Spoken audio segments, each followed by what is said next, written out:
Tu es prêt? Dans un lycée comme celui de Foromeux, vous avez forcément déjà entendu parler de l'attribution des Jeux Olympiques de Paris 2024. Mais était-ce réellement une chance ou une malédiction? Pour y répondre, nous avons choisi deux Olympiades précédentes qui ont marqué l'histoire des Jeux Olympiques. Alors tout d'abord, les Jeux Olympiques de Rio en 2016, qui ont été eux un vrai fiasco sur le plan économique et social. Donc, tout d'abord au niveau économique, donc on est passé de 9 à 16 milliards d'euros. Donc ça fait vraiment une très grosse différence, notamment à cause des affaires de corruption et des coûts qui ont explosé. Et sur le plan social, notamment sur le fait que, par exemple, il a été reproché que les bouches de métro, que les nouvelles bouches de métro ne desservaient pas les quartiers les plus pauvres, mais uniquement les quartiers les plus riches. Donc c'était vraiment un gros problème.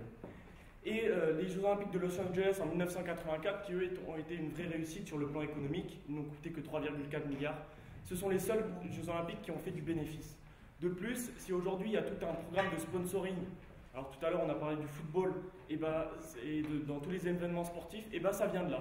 Ça vient des Jeux Olympiques de 1984 qui ont réellement démarré de nouvelles choses. Paris devra donc s'inspirer de ces deux villes pour réussir ces Jeux Olympiques. Et Paris a de nombreux atouts pour réussir, notamment le fait qu'ils ont de nombreuses infrastructures qui sont déjà construites. Donc ça permet de rabaisser les coûts. Il faut savoir que le budget est à peu près était à peu près de 6 milliards d'euros, donc ça fait quand même très peu, sachant que la moyenne c'est environ 10 milliards. Mais il faut savoir que dans ces 6 milliards, par exemple, il n'y a pas le budget de la sécurité. Il n'est pas prévu. Et ce budget il pourrait faire considérablement augmenter la note. Parce que voilà, avec ce qui se passe en France, le budget de la sécurité ne cesse d'augmenter.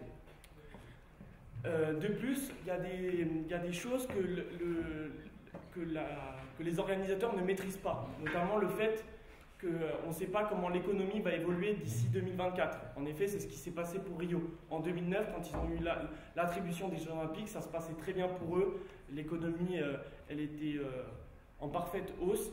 Et en 2015, ils sont tombés dans la pire crise depuis 25 ans. Ça les a donc plombés. Il y a eu l'État de Rio qui a été déclaré en état de calamité, c'est-à-dire qu'ils ne pouvaient plus payer